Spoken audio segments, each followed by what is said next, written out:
Dr.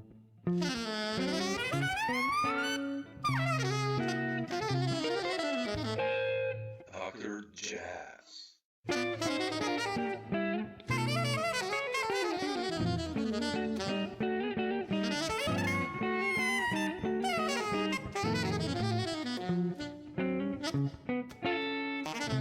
I'll just jump in by asking you. I've read, you know, the last record I have of you is Dark Blue, which I love. I want to ask you about that one. And but I've read somewhere you're doing something new with a big band and an orchestra, and I want you to ask you if this is actually coming alive this year, or it's not just coming alive. In fact, normally we were scheduled to start teaching on Monday next, but I came back this week because we're going to finish editing and mixing it and start mastering it tomorrow, Friday, and Saturday. So, oh man, yeah, it's more than coming alive. It's completely recorded, and we just have to put it together. It was a monumental project, you know, for me. It's in many ways, actually, it's the first project that I've ever completely self-produced. Oh, okay. And which was a kind of a strange choice, I guess, because I guess I picked the most difficult, largest project on the planet to start self-producing, you know. Exactly. But then on looking at it from another way, I don't think I ever would have found a producer that would have undertaken something on this scale, because we had 16 strings and orchestral woodwinds and a full big band. And wow. So, yeah, exactly. And it's also a first for me because it's the first time I've ever done a recording only of my compositions, no standards, no. Oh, wow, it's 11 of my own compositions. Wow. And arranged by a young guy here in Graz. He's from Germany, but he lives in Graz now. His name is Jakob Helling. Mm-hmm. And he's absolutely brilliant. When you hear this stuff, what he made out of my compositions is still, for me, remarkable after 4 months of hearing it, you know. Oh, beautiful. So, when is it coming out? Like in spring or something, or? Well, the truth is, Samo, my plan is to finish the product and then find a home for it. I don't have a label for it at this moment. Oh yeah, okay. Yeah, I'm planning to contact as many people as I can and just sort of find out what the sense is and who will give it the best home. I mean, to be honest with you, a project like this, I feel it's so special that it really needs to be treated right. Sure. You know, by whoever undertakes it. So that's what I'm thinking about. Yeah. Wow. Beautiful. Looking forward to this one. Yeah. Thanks, man. But I mentioned Dark Blue, and you know, you said you wrote 11 compositions now for this one, and right. You know, I sometimes do this transcription of lead sheets, kind of create. You know, I listen, and I did like I think yours in Graz, that one, the first up tempo on Dark Blue, and then in Graz or BC. I think I did in Graz. It's really cool, like these great melody lines kind of interloping and this up tempo. Oh yeah, that would be in Graz, yeah. Yeah. Oh, thanks, man. And there's like a beautiful ballad. I mean, Dark Blue is so beautiful, the melody. And I wanted to ask you, like, what's your process usually when writing, let's say for the new project or for whatever? How do you start? Well, just briefly, for the new project, there's only one new composition. Oh, okay. The rest of them are arrangements of compositions that I had written a long time ago. Dark Blue being one of them is going to be. Oh wow, beautiful. Okay, looking forward to hearing it. But my process is not always exactly the same, but I can tell you, it always involves the piano quite a bit. My first instrument is the piano. Actually, I started playing the piano 4 years before I started playing the trumpet when I was 8. So all of my harmonic composition starts at the piano. I also try to have a melody in mind. I mean, like, for example, that thing in Graz, the little sort of chromatic was just something that was a phrase that I had been practicing to use over certain changes, you know. On trumpet. Right. Exactly. Yeah. Okay. So that would have been a rare case when I started with a trumpet melody, then went to the piano and sort of fleshed it out, you know. So, but I, you know, it mostly starts at the piano. Does it take you a long time to finish a composition? I mean, or usually it's like one take. I mean, or boy, I wish it was one take. Sometimes it is, but very often I change things. Very often I'll write it.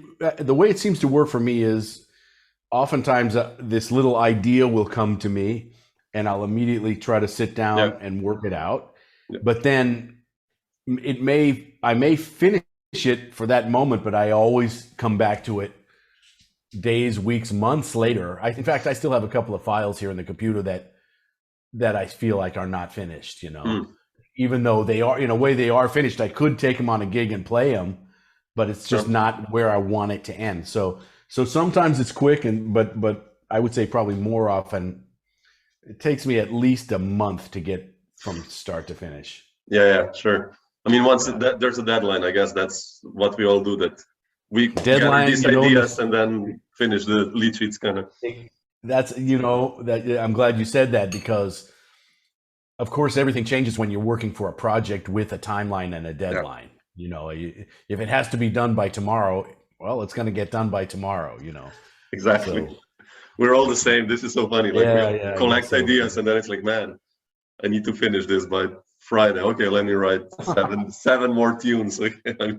Right. Oh my God, you know. Yeah, everyone's the same, really. That's so funny. It's really when I've done these interviews, I always like this question about composing, and everyone is the same, you know. Some people gather ideas on a daily basis, and then it's like, oh shit, you know, I need an album. Okay, let's finish it. Bizarre. But of course, Samo, the times have changed so much. I mean, when I was living in New York, and at least at a certain point in my career, I was recording for a few different labels at the same time. Yeah. So projects were coming up more often. But you know, as you know now, projects don't get recorded nearly as often as they used to. I can't count on 2 albums a year now. It's now it's one album every 4 years or so, you know, or more, you know. So now I'm sort of, my headspace is I'm making myself write a little bit, even though I don't have any deadlines. Yeah, that's smart. So to speak, you know, because I know when I do have, I feel like, you know, my projects now, it seems like I'm going to have a big hand in producing them. So I decide when they are. So I feel like I want to have all the material ready to go when I feel like it's time to record something, you know. Yeah, that you have the music. Yeah, sure. Yeah, exactly. So unpredictable when, you know, in these COVID times, when the time frame is really small, I think nowadays. Hopefully it will come back to normal one day, but now it's like really. Indeed, yeah. But Jim, I wanted to ask you, you know, you said you started with piano and then you switched to trumpet. Yeah. And I read somewhere that Clifford Brown was the one who kind of turned your mind to improvisation. I guess this was like mid 70s. And how did that happen? And what turned you on to improvisation and jazz, actually? I mean, when did that happen? Well, excuse me. I guess since you've read a little about me, then you know I grew up in the state of Montana in the USA. So Montana, there's no place in Montana that you would consider like a big hotbed, cultural hotbed or jazz mecca or anything like that. So like most kids in the Midwest or west of the USA, I was sort of limited to what was being presented to me. So, I mean, in a live context, especially, I was only hearing the traveling big bands that would come to Montana. So that meant Maynard Ferguson, Buddy Rich, and 1 or 2 times Stan Kenton. So that's what I got to hear live. But I had this friend in junior high school, and this was when I was at the age of around, let's say 13, 14, whose father was a trombone player and had played in I'm not sure if he ever traveled in a big band, but he knew the music and he encouraged his kids. So his son, who was also a trumpet player and friend of mine, had this Clifford Brown Max Roach vinyl set. It was all vinyl then, of course. Yeah, sure. And so he was very cool about loaning me records because he could see that I was into it, but I needed to hear some things that I wasn't hearing, you know.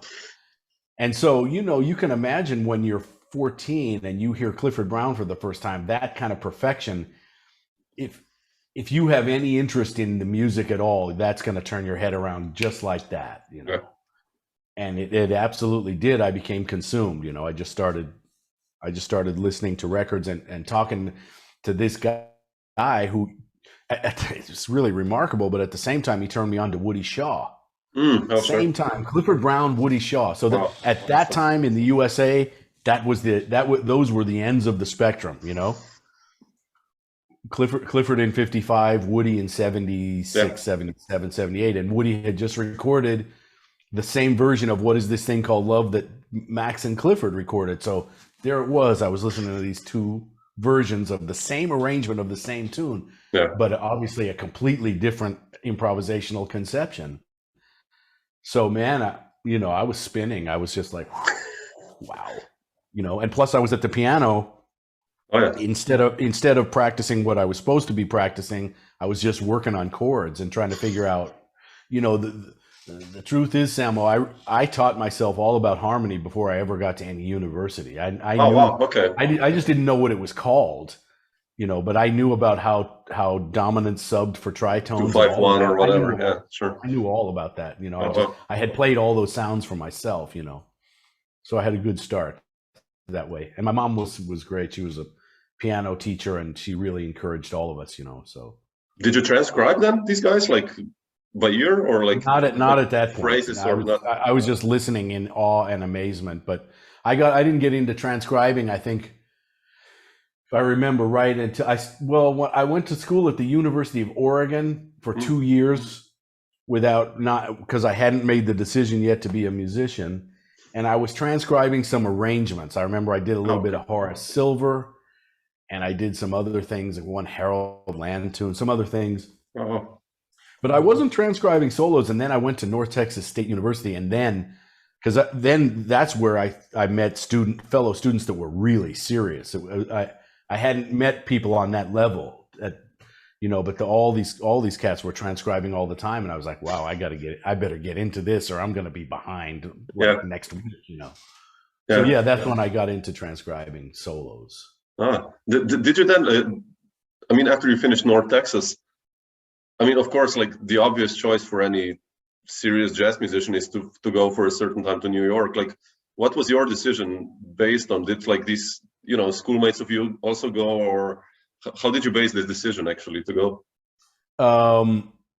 To be honest with you, man, it happened in a week. My brother and I were sharing an apartment in Texas, and I had a spring break, and we said, man, we should go to New York. Up to that point, I had been to New York once when I was 7 years old with my whole family on a family vacation, and I hated New York. To me, it was all buses and noise and shit. Sure, know? Coming from Montana, of course. Yeah, makes sense. Yes. Yeah, right. Exactly. And so then when I was at Texas and playing, I went to New York for a week, and I went to the Vanguard and got to hear Cedar Walton, Milt Jackson, Mickey Roker, and Bob Cranshaw. Oh man! Among many other things, I got to hear. I think I probably heard the Mel Lewis Orchestra, maybe, and we went all over town. You know, we heard everything, and I remember thinking when the plane landed, seeing all of that city and everything. I said, "I'm coming here. I could see it. I'm coming here." And you know, when I was at North Texas, students there were sort of like two schools. One would want to go to New York, and the other wanted to go to LA and make a bunch of money. And that's basically that was the two directions that people took. And I was obviously a New York guy, you know, so that's how that went down. Do you remember like the first months or weeks when you came there? How did you land the first gigs and the first connections that were made? I mean, I know August later was important, and you know all these guys you played with, like Eric Alexander and Steve Davis, but like how was the initial setup? That wasn't for a while though. I didn't meet those guys until like 2 or 3 years after I moved to New York. But so after North Texas State, I actually worked on a cruise ship.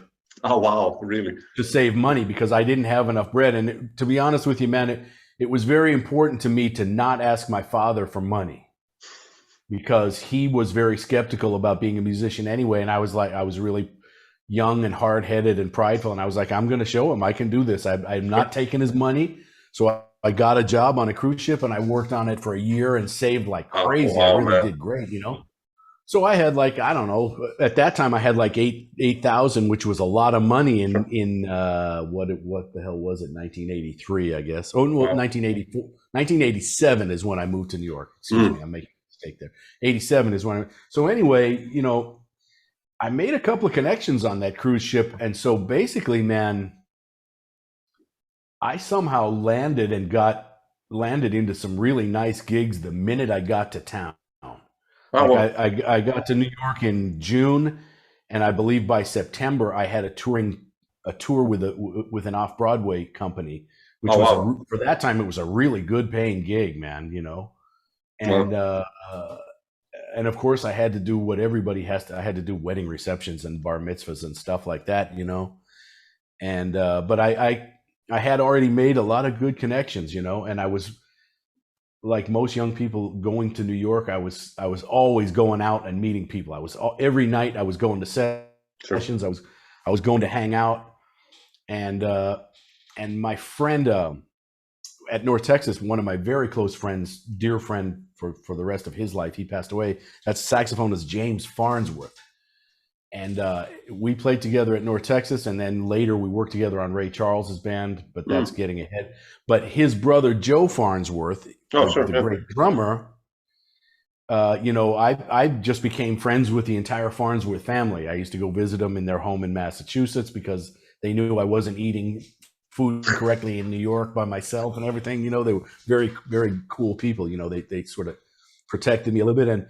And Joe and James and all the Farnsworths were so into the music. You know, we kind of put a family band together, and one of the other Farnsworths, John, at that time was a trombone player, and he put together these gigs with saxophonist Frank Foster. Oh, really? Oh, wow.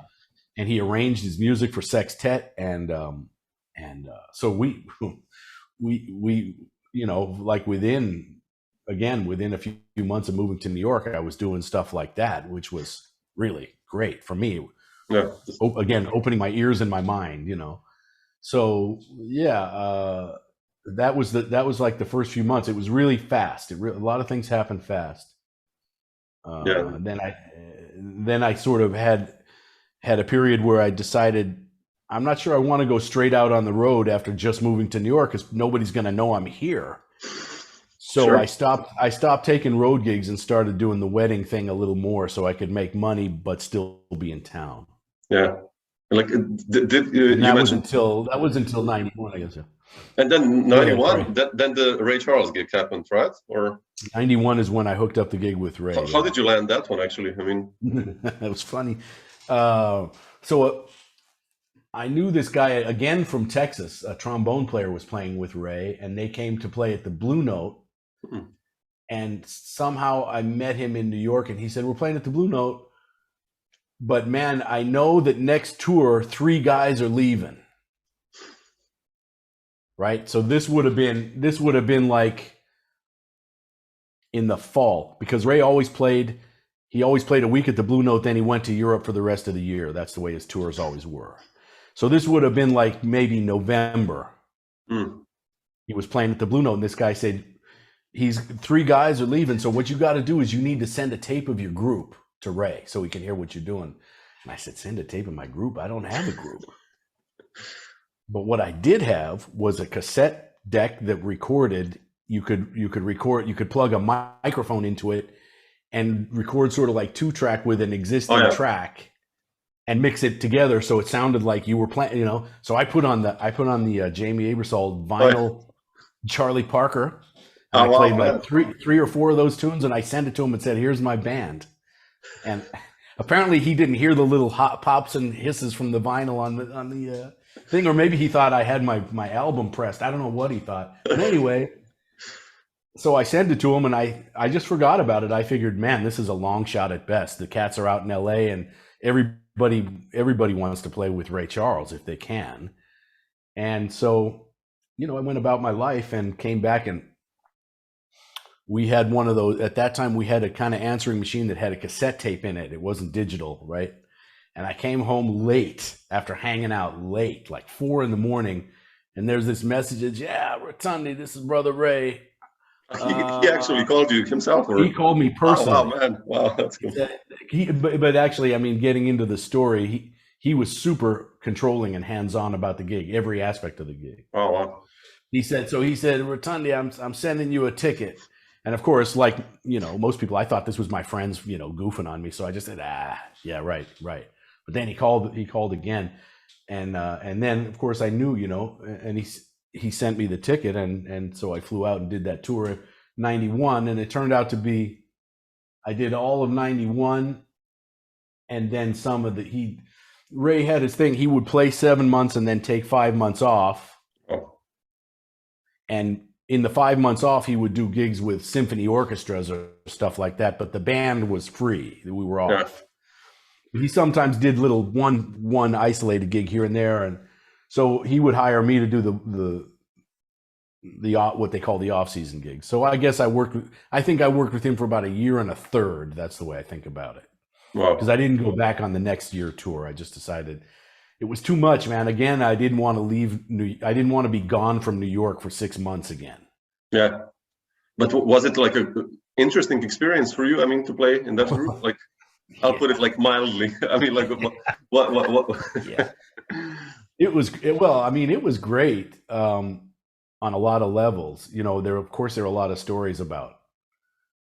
You know, right. Of course, they made a movie about it. So there are a lot of stories about how he dealt with people and how some things were cool and some weren't. But I for my own part, never saw that. I mean, he treated me great. You know, it was a very hard first 2 weeks for me because I was in the more or less the solo chair in that trumpet section. And I didn't know that. He didn't tell me that. I just got to LA and we started rehearsing and I had a bunch of shit in my book that was just me and him. Oh, wow, man. Beautiful, actually. Yeah, wow. Indeed. You know, so for the first 2 weeks, I spent listening to tapes that cats gave me and basically trying to figure out how I'm supposed to do things with him. Because you can well imagine with a guy like Ray Charles, a lot of the stuff was not written right on paper. Yeah. You had to learn it. You had to learn it this way, you know.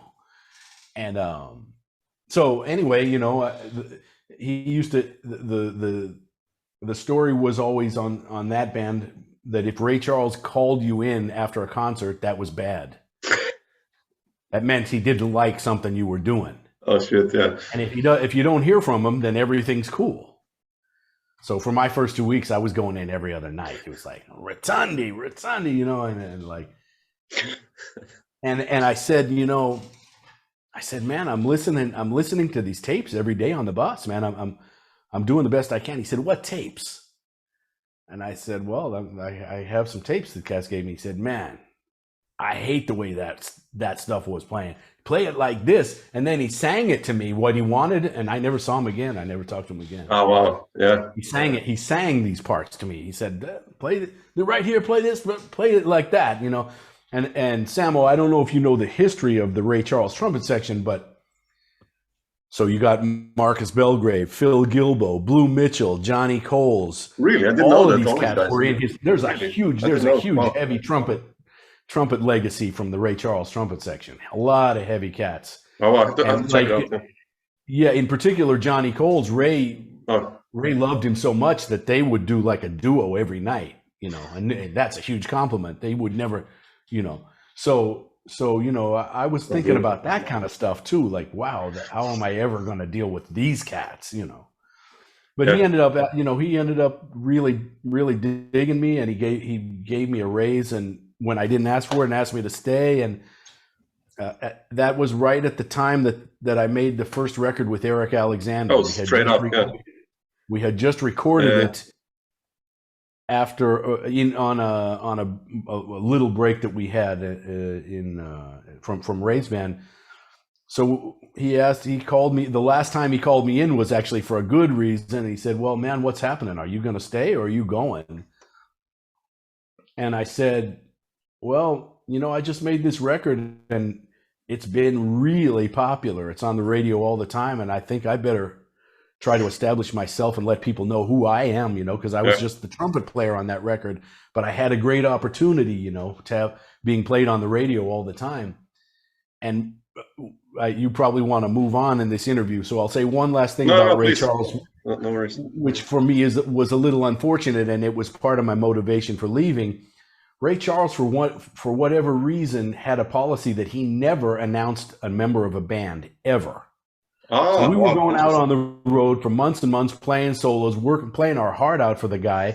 People would applaud for solos. He wouldn't even announce who it was. So I realized after a year, well, I'm not going to get any recognition out of this gig because nobody knows who I am. He doesn't ever tell anybody. So I think I've probably done what I'm going to do on this gig. So that was part of my decision, It's part of a learning experience and absolutely gaining experience and all that. I mean, yeah. Oh man, heavy. Yeah, heavy. Yeah. Yeah, but it makes sense. I mean, because that record, I love that record. I mean, the tunes you wrote with Eric, straight up, it's, even now if you put it on, it's like really modern, straight ahead jazz. In a sense, it's really swinging and. How did your story with Eric begin? Actually, was it through Joe Farnsworth, or because you all guys seem to be interconnected somehow? Yeah, exactly. Okay, so I mentioned before about the band that we were doing gigs with Frank Foster, sort of the Farnsworth family band. Well, Joe was going to school at William Patterson University at that time, which is in Patterson, New Jersey, very close to New York. And Eric was also a student there. Okay. And those two guys, Joe and Eric, were like this, super, super tight all the time. And I knew Joe from his brother James and the family stuff. So I wasn't going to school. I was done with school. I was just living in New York, but I had a car. And New Jersey wasn't that far. And they started getting, we had like a steady gig in this little town where the college was. And so that's basically how it happened. We got this opportunity to do a gig, and I had been transcribing a bunch of shit along the way because I was when I got to New York, I was really heavy into Booker Little and Freddie Hubbard and a couple other things. And I was transcribing not only solos, but arrangements. So I had we ended up recording it together, Eric and I, but the Hank Mobley composition called a peck-a-sec, a rhythm changes variant, So we played it every night, and I started bringing stuff in for us to have a band, and so that's how it happened. And then Eric got the record date, and he said, well, we've already been playing, so can you please come do the record date? And Harold, Harold Mabern, the great Harold Mabern, was teaching at Patterson, so Eric was his student. That's how it happened. I wanted to ask you the connection with Harold. Yeah, I mean, yeah. Eric and Harold were very close. I mean, Harold always referred to Eric as his prize pupil, his star pupil. He said he was always an A+ student, because he did everything. He learned everything exactly the way Harold wanted to. And of course, you can hear in Eric's playing the strong George Coleman influence. Yeah. And at that time, it was like straight up George Coleman. I mean, it was before he put the other stuff in there. It was like Big George, all the way. And I loved Big George. I had already been listening to him. So that was a good connection too, Yeah. You played with George then also, right? Oh, sure. Yeah. He became a mentor, and I recorded it with his octet, and we did some other gigs. Yeah. Great. How was that like for you, learning wise? I mean, how were these cats as band leaders? Let's say. I mean, how was George as a band leader? Oh, George is great. There's absolutely no bullshit with George. George is definitely one of those kind of cats. You either can do it or you can't. He's not gonna. Yeah, like old school. I mean, yeah. In a way, I would almost compare Ray Charles and George Coleman in a way, but George Coleman was a very friendly, warm human being, and never any of the sort of intimidation kind of stuff that you would get from Ray. But of course. In another way, I was completely intimidated at his musical ability because, well, it's George Coleman. He's legendary, he's legendary. He's in my opinion the best bebop tenor saxophonist we've ever had. Yeah, he's such an underrated tenor. Oh, absolutely. Absolutely. Considering what he's done, of course we know him, the musicians, jazz musicians, but like the wider audience, it's like, Agreed. He should be so much more well known. He really should be. Yeah. But part of that, a little part of that is on him, because George really doesn't want to do anything he doesn't want to do, to put it sort of, simply. A lot, like, for example, I had the good fortune to work and record with Curtis Fuller. And after I moved over to Europe, I was able to get Curtis to come over and do some tours. But George Coleman would never do anything like that unless the money was exceptional. I mean, really much more than anybody could, because he just didn't want to deal with anything that wasn't perfect and didn't meet his expectations. And I understand it. I mean, he deserves it. He shouldn't. Sure. He shouldn't go out and do anything he doesn't want to do. He's George Coleman, as far as I'm concerned. Oh, sure. But I think maybe. Well, I might have worked with him more if more opportunities came up, but he just didn't really want to do them. He likes to stay in town. He likes to stay in New York. It's easier, I guess. I mean, traveling is gruesome, quite. Yeah, well, yeah, and of course he's not a young man now. So exactly. But I wanted to ask you, Jim, about how did the connection with Jerry Deakins happen? The crisscross. You've done so many records, and you've done Jim's Bop and Introducing.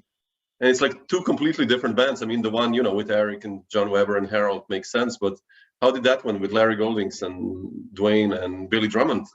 I love that record, Introducing, by the way. It's super. Thank you, man. But it's different, actually, than Jim's Bop. It's.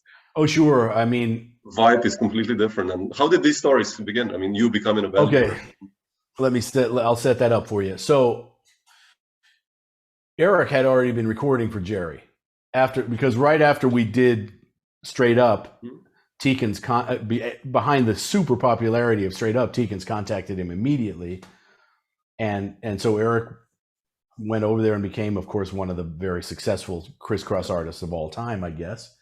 And Eric was always telling, because Deakins is the kind of guy, hey, what are you hearing? Who have you heard lately? He was always looking for new cats, and Eric was always saying, well, you got to get Rotondi, you got to get him. I mean, he's in New York, he's playing, you got to get him. So what Deakins usually would do if he wasn't 100% sold is he would hire somebody to play on someone else's record to sort of introduce them to the world, And so he had hired me to play on a record of Rob Bargad. Oh yeah, the pianist. Yeah, I know Rob. Yeah. Right. I was supposed to be on that record. I forget what it's called. It's his first. Yeah. Oh shit. Yeah, I know. So anyway, I went to the studio and we weren't as well rehearsed as we could have been, and I, at that time, was a very young man and wasn't taking care of myself the way I should, preparing for a record date. I'll put it that way. And I showed up and I just wasn't really in good shape, and Deakins could see it. So he called somebody else to do the record date. And I thought, oh man, did I ever blow the biggest opportunity of my life? I'm never going to, because a guy like Deakins, you sort of think once he forms an opinion, you're never going to work for him again. So I was playing at Smalls all the time at that time. And I had a weekend there with Eric and probably Hazeltine too. And Deakins was in town, and Deakins came to the gig. And I changed his mind on that gig. Because he could see that whatever happened on that first record session was not the real me. So then he gave me Jim's Bop. Then he gave me Introducing Jim Rotondi. Yeah. But you were talking about personnel. For the first records, for a lot of people, Deakins really kind of liked to dictate personnel because he had people he liked to use. Like, he'd give you a choice of this or that, this guy or that guy or this person, whatever. He really liked Kenny Washington and Peter Washington. That was always a great combination. And of course, I subsequently used them on records. And he liked Billy. He was sort of in the middle on the fence about Dwayne. But I had already done a lot of stuff with Dwayne, so I said, well, I'd really like to have Dwayne. I feel comfortable. He knows my stuff, you know. So he was like, okay. And Golding's, I have to tell you, I have no recollection of how that happened because Golding's and I at that point had very little musical connection leading up. Really interesting. Yeah, that's why I remember. I don't remember what we would have done except for maybe sitting in together at Augie's a few times. You know, and of course he was doing the thing with the trio thing with Bill Stewart and Pete at Augie's, and you know, that was a hit group, and I was always hanging out to hear those guys play. So I knew Larry, but I believe I'm pretty sure it was Teekins' request to have him on the record. And I remember I liked the idea that I could have him play some organ and some piano. Yeah, that's beautiful. Which was great, you know. And I didn't at that time. Mike LaDon wasn't doing so much organ. He didn't get into the organ thing. I mean, he was already playing it, but he wasn't known for it until a little later. So, you know. Interesting. Yeah. So yeah, that's how the Teekins thing came about. And then we ended up having a great relationship, and I think I did 7 records for him. So yeah. How did these groups occur? You know, you played with some of the most amazing musicians out there. You know, Mulgrew Miller, like how did the story with Mulgrew begin? He's again one of the greats, you know, and how was it playing with him? Without a doubt. That came about that. So that's not a Crisscross record. That's a record on a label called Sharp 9. Yeah.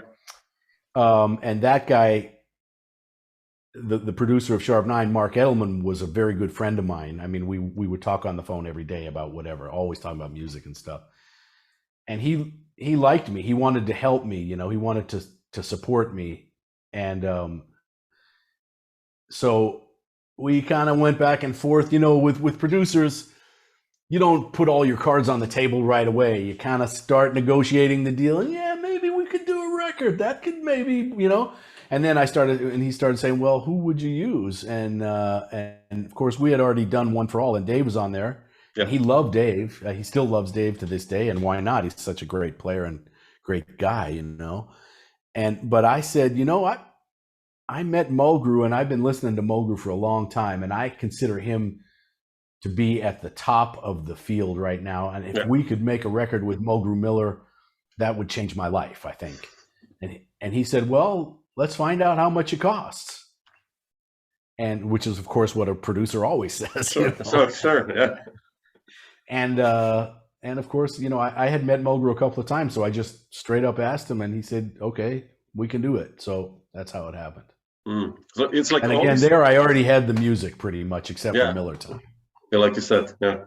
Like, how did were these like working bands? Like, you know, I guess the one with John Weber and Joe and Eric it was, but like, let's say the group with Peter and Bill Stewart, your period with Bill also, and you know, you had Chris Potter on New Vistas, and like, how did were there like also working groups for you, or how did these?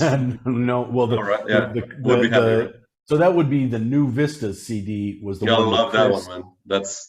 Thank you very much. You know, I'm told from other producers that that's one of the most popular ones that I've done. I mean, in terms of numbers, I've heard. I don't research that kind of stuff, but I mean, Peter is on guitar for me. That's already, you know, like perfect, right? It's perfect. Yeah, come on, man. And then to have him playing with Bill, and I think that I used Sam Yahel instead of Larry on that record because Sam was playing at Smalls, and I used to sub with his group a lot. He had an every Wednesday night at Smalls with an organ trio and a guest horn player. So I subbed with him a lot, and he knew some stuff that I did. So he was a great fit, and Teekins wanted to bring him in. He knew that Sam Yahel was a coming young artist. So he said, you know, if you could get him, that would be great. So. But that was a one-day, one-time thing. That band never played together again. Oh, man. Oh, wow. Ever. That's a shame. You know, some other groups I made, like, for example, the Destination Up with Mulgrew, because my friend Paul, who owns Smoke, was very supportive of the music. I actually ended up doing a few weekends with that band. Oh, really? Oh, wow, man. Which was great. I don't know if I have recordings of that anywhere, but that was always, you know, such a great treat to, you know, automatic music happening there. You know, you step on the bandstand, everything with those, you know, unbelievable. But yeah, a lot of the records that I did for Teekins were one. It just never got done again. You know, in in that form. Reverence, that was DiRubbo and Anthony Wonsey and Willie Jones. I ended up, I've been working with Willie Jones over here. Oh, really? Oh, wow. Yeah, because he's you know, he's getting more and more well known, and he produces and promotes himself. So you know, so if he has a something, sometimes I'll do a tour with him or something. You know? Oh, wow, that's beautiful. Yeah, you mentioned then, like, you know, One for All. Also, I have to ask you about this group. You know, it's been one of the groups of the '90s and later even, of course. It's kind of natural that you guys hooked up, but still, how did the band form? And that band came together. It's called One for All, but it could be called One by One, because it really came together one by one. The nucleus of it was from Eric and me and Joe were working at that band at William Patterson that I told you about before. Yeah, and we had been, at that time, David Hazeltine was living in Chinatown below the village with Brian Lynch. They had an apartment together for years down in Chinatown. And Dave used to like to have sessions. He'd meet somebody somewhere and he'd say, "Oh, why don't you come by tomorrow? We'll play." And we just did it a lot. And we also connection was through Augie's. You know about Augie's, I guess. Yeah, that's like this legendary place everyone mentions. I've never been there, unfortunately. You know, that was a once in a lifetime experience there. But we could do that. That would be a different interview, I guess. But anyway, so Dave used to play. I had a Thursday night there every Thursday night, and Dave was in that band playing Rhodes. So that was my connection with Dave. And then so we maybe went over to Dave's and did a quintet rehearsal, and Farnsworth knew Steve Davis. He had met Steve Davis somewhere. I don't remember where, but Farnsworth brought him in. So we used to start to do 3-horn gigs at Augie's. Oh, wow. And then I booked, after we had been going over to Hazeltine's place, and Dave had already been writing. I don't know, from the first record, a lot of that stuff came from loft sessions at Dave's place, like Betcha by Golly, Wow, and some other stuff, you know. So Dave was always writing. He's always, you know, thinking and writing, you know. So I got a gig at Smalls, and that was the first official gig with everybody in the band. And the first bass player was Peter. Peter, yeah. John, and then John, yeah. Did you guys play a lot? Because you know, it's one of those groups that should play even more than I guess you guys play, especially in Europe. I mean, because it's like a burning band. And thanks. You know, all of us, I think, would love for more to have happened back then and to happen now. And I'll get to that, because things are happening with that band. Oh, really? Oh, man, beautiful. He passed away, but there was a great producer from Bologna, Italy, named Alberto Alberti, and he was at that time easily the on the top of the chain in Italian promoters. He was the first guy to bring Miles to Italy. He was the first guy to bring Chet Baker to Italy. He was sort of like almost a father figure to Steve Grossman. He took care of him for years, and you know, everybody went through Alberto Alberti. He met Farnsworth, and Alberto Alberti was an amateur drummer, and he loved Philly Joe, loved him. And when he heard Farnsworth, he basically freaked out. You know, here's this little guy, really good looking guy playing like this. Yeah. And so Farnsworth started hooking up a few things with him by himself. But then Alberto, he would come to New York once in a while to hear stuff, and he heard One for All, and he said, "I'm bringing you guys to Italy," you know. And he did.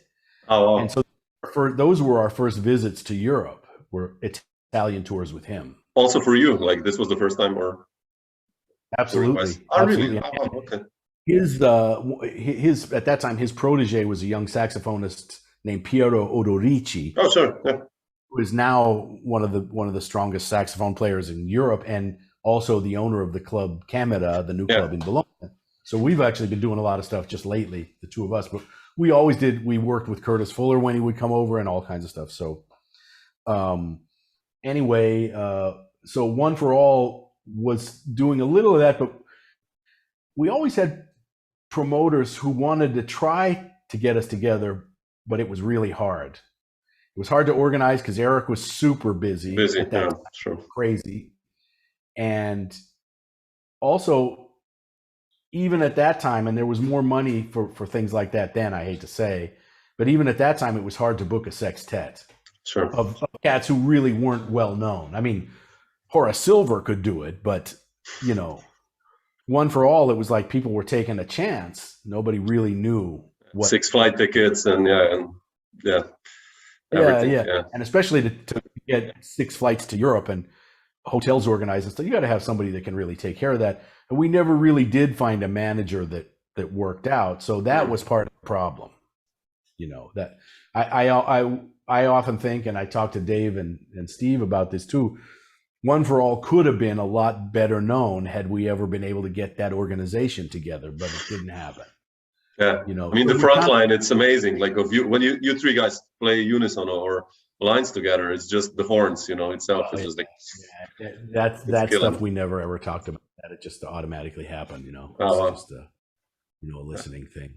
Yeah, that's so beautiful. But you said you might do something again, or yeah. So our last record came out on the Smoke Sessions label in what, 2017 or 18? I don't remember. And so we were supposed to do another one for him in March of 20. And of course, if you remember your COVID timeline, you remember that's the day the world collapsed. So exactly. So everything folded. Everything folded. Every club closed. Every airport closed. Everything. So we never discussed it. Paul, the owner of the club and the label, we never discussed, well, what's happening with this, or you know, what are we looking for down the road, and so I didn't realize, none of us realized that he was sort of hoping to keep that date reserved, you know. So I contacted him just in October, September, something like that, and said, hey man, you know, I have, when my teaching job here in Austria allows me to take February we don't work, the school's closed. I said, man, why don't I come to New York? We can play in the club and go do a record. He said, yeah, let's do it. Oh, super, man. Right. Yes. Yeah, so we're scheduled to do 4 nights in the club in the 3rd week of February and then go in the studio. But we talked last night on the phone, and the gigs may be streamed. We'll see. We still don't know. It's unsure. Yeah. What our friends at Omicron are going to do for us, you know.